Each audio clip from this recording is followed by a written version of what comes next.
And we begin this morning with senior advisor to the president, Elon Musk, who is set to visit the Pentagon today. Defense Secretary Pete Hegseth says it's, quote, an informal meeting about innovation, efficiencies, and smarter production. But last night, President Trump took to his social media platform to slam reports from the New York Times that Musk's visit would actually include a briefing on a potential war with China. The president called the story ridiculous, adding China won't even be mentioned or discussed.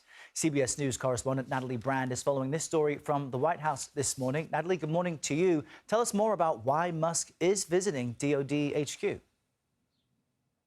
Good morning, Errol. Well, as you noted, the defense secretary on social media described this as an informal meeting on innovation, efficiencies, and production, not, he says, top secret war plans, going on to deny reporting by the New York Times.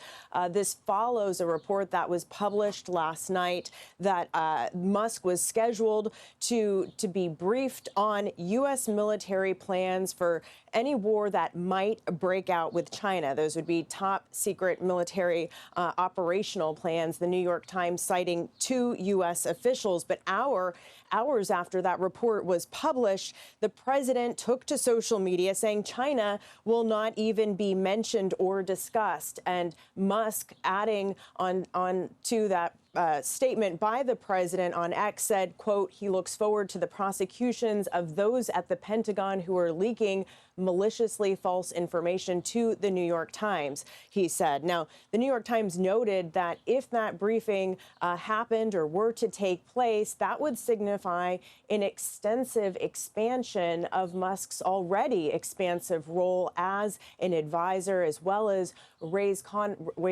questions about potential conflicts of interest given his business dealings. But aside from this New York Times report, we know that Musk and Doge have been looking into the Pentagon and proposing different ways to cutting contracts, for instance. That's something that Hegseth himself has talked about publicly on social media. And note, Errol, Defense Secretary Hegseth and the president are scheduled to speak in the Oval Office later this morning, so we will have to wait and see whether they take questions from reporters on this topic. Yeah, so much happening there. There's another big headline I want to ask you about, Natalie. A federal judge blocking the White House Department of Government Efficiency from certain Social Security systems. Which ones exactly?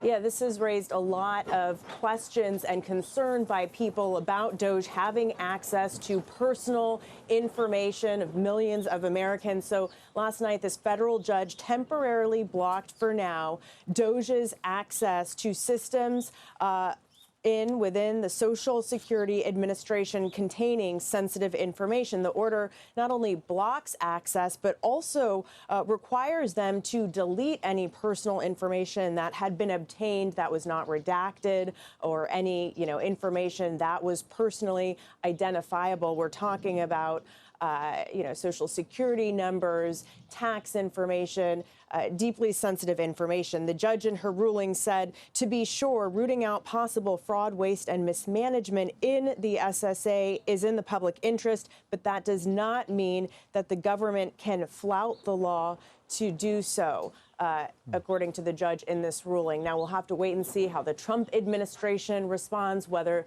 they try to appeal this. As we know, Doge has said that it's looking for any waste. We know that Musk has made various claims about the Social Security Administration, even calling it, quote, a Ponzi scheme. This, as President Trump has said that he aims to protect these benefits for Americans. Errol. All right, Natalie Brand at the White House. Natalie, thanks.